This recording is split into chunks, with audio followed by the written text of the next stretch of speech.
Let's kick off Pro Soccer Talk this week, mate, with our first big segment. And that is that Jesse Marsch is out as Leeds United manager. He's fired. There's a lot of question marks about why. Was it too early? Did he do a good job? I think, Nick, the main question I'm going to ask to you is, did he deserve to go? And this narrative about him perhaps being fired because he's an American coach and wasn't given long enough because of his background as an American in the Premier League. What are you making of all that kind of talk? And what are your thoughts overall on his time at Leeds United? Well, it obviously wasn't a successful time, even though they did stay in the Premier League. I can't call what he did a failure. I think he's done a good job. They have outperformed. I think he's in an okay job, I should say. Mm-hmm. They've outperformed or underperformed their numbers. Their performances have been better than the wins they've put on the board. That said, I don't think there is any question whatsoever. Two questions. One, he was fired after the same amount of time that a lot of guys get fired.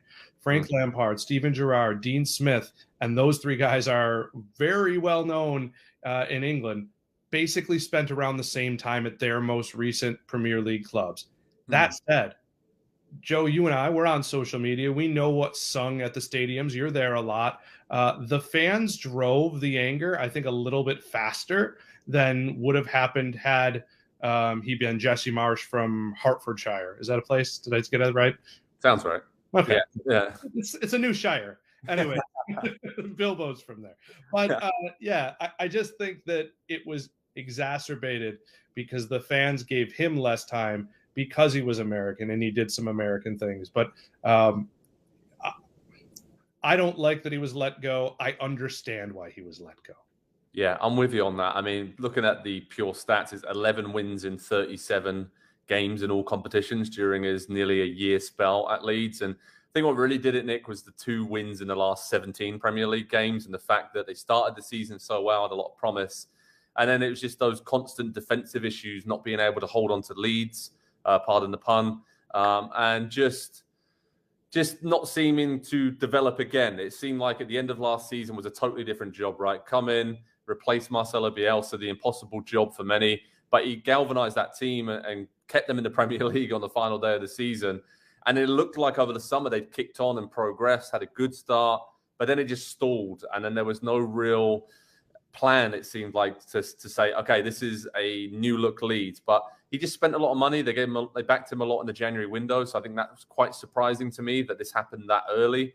Right. But Premier League owners this time of the season, when you look around at Everton, bringing in Sean Dyche and the impact he's already had, you can't help but think that the Leeds owners were just kind of pushed into a corner thinking we have to do something here because we cannot wait for Jesse Marsch to turn this around for another 5 or 10 games, because at that point, it might be too late to save themselves. So for me, the American sort of chatter, that's always going to be there until a manager comes in and succeeds at a Chelsea, an Arsenal, a Man United, a Liverpool. And quite frankly, American coaches right now just aren't going to be given those opportunities. And this is perhaps one of the biggest jobs an American coach, if not the biggest, has got so far. And Jesse Marsch deserved to get that opportunity from his work at Salzburg and at Leipzig for a short time. Obviously, it was difficult for him there too. But I think he deserved to be there. A lot of the chat, obviously, is more cultural. I think it's going to take time for the British public to accept American coaches in the Premier League for whatever reason.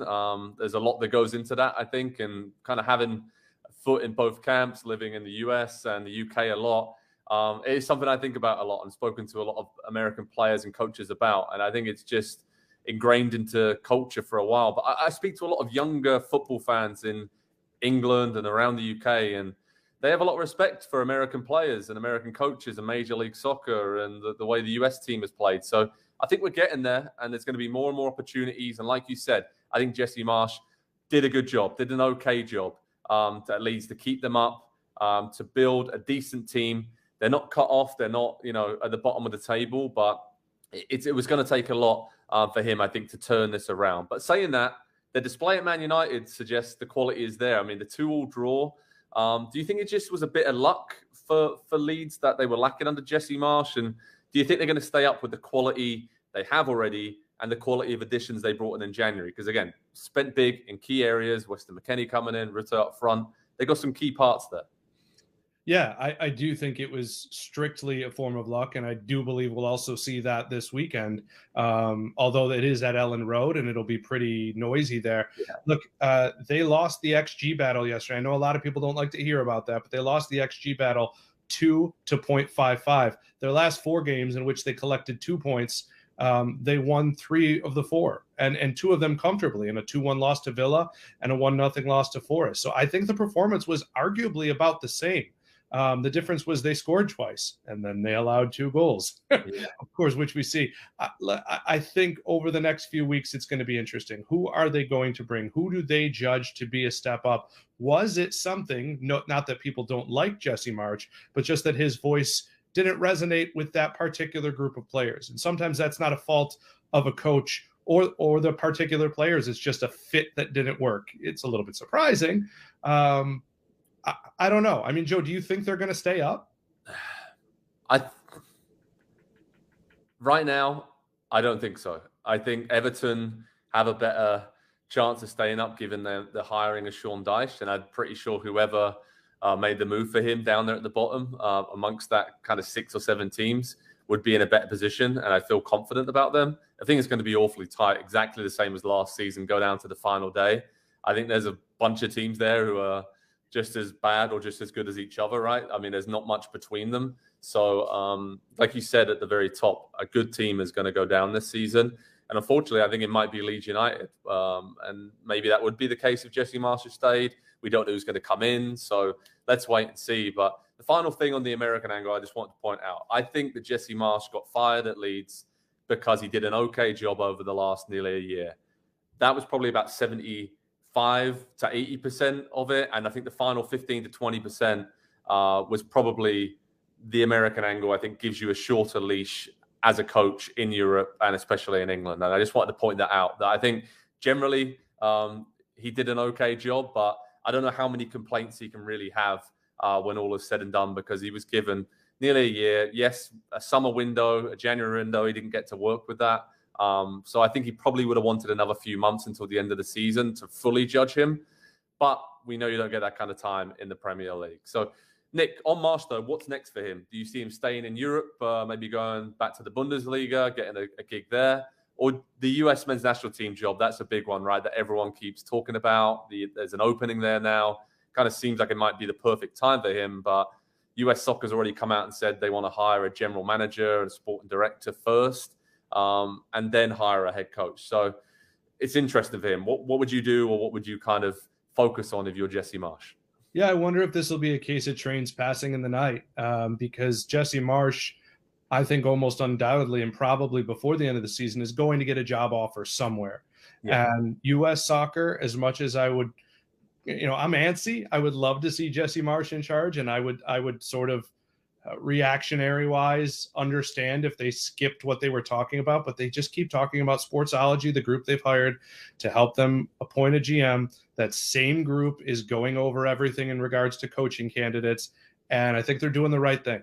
I think they found the mix that they want on the women's side with Mark Graf and Vlatko, and I think they want to find that on the other side. And frankly, with the stories coming out that Brian McBride was kind of a man without a job because Berhalter did more than most managers do, and Ernie Stewart did more than most directors did.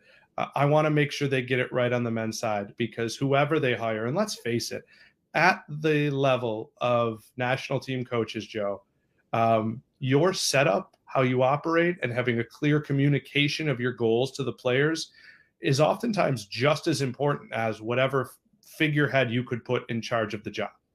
Absolutely. I personally think it might be a bit too early for him. I think, everyone's saying for 2026 in the World Cup, he would be the perfect kind of character to have leading the US team, as well as his tactical acumen and everything else about him, knowing a lot of these players really well. So I think there's still time for him to jump to the Bundesliga, maybe another league in Europe, and have another crack. And he could still become the US coach in a year, 18 months time ahead of that World Cup, right? So, if I was advising Jesse Marsch, I think that's what I would try and do. I try and stay in Europe, and I think there's still a lot of Still a lot of love for what he is as a coach and what he did at Leeds, and a lot of understanding that he probably would have got a lot more time if it wasn't so tight at the bottom of the table and the owners didn't get a little bit edgy and twitchy at this point of the season. So head over to Pro Soccer Talk on NBCSports.com for all the latest news around Leeds United's manager search, what's going on with them in the final months of the Premier League season. Let's try and keep them up.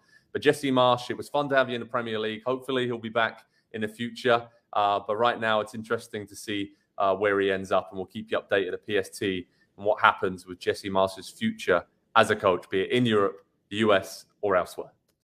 Hi there, I'm Rebecca Lowe, studio host for NBC's coverage of the Premier League. Don't forget to hit subscribe to watch more videos all season long. For even more Premier League content, from original series to live matches, head over to Peacock and be sure to tune in for Premier League mornings every weekend on USA Network and on Peacock. We will see you over there.